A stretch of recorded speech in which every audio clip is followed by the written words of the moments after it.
Dieu te laisse sous la pluie, pas pour te punir, mais pour te montrer le miracle qu'il prépare derrière chaque goutte. Dans un petit village près des montagnes, une vieille dame vivait dans une maison en bois humble. Son toit, usé par les années, laissait passer la pluie à chaque orage. Elle posait des bassines partout dans la cuisine, près de son lit, même au milieu du salon.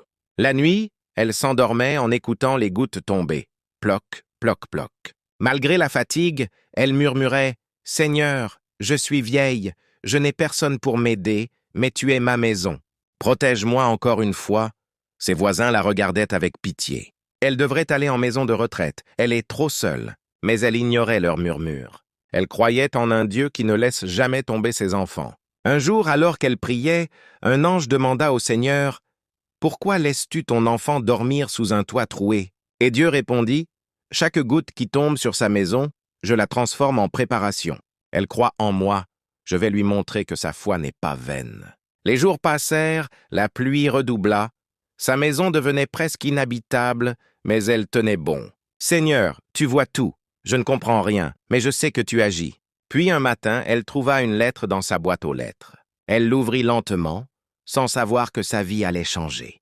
La lettre disait « Madame, notre association rénove gratuitement les maisons des personnes âgées dans votre région. Votre maison a été sélectionnée. Les travaux commenceront dans 3 jours. » Elle relut la lettre 3 fois, ses mains tremblaient.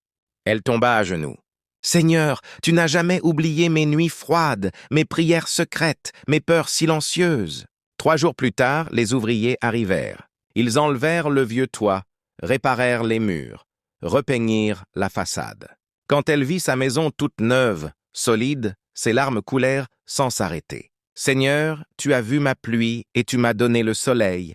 Tu avais préparé ce miracle bien avant que je le comprenne. » Cette nuit-là, elle s'endormit sous un toit parfaitement sec. Pas une seule goutte, seulement le silence.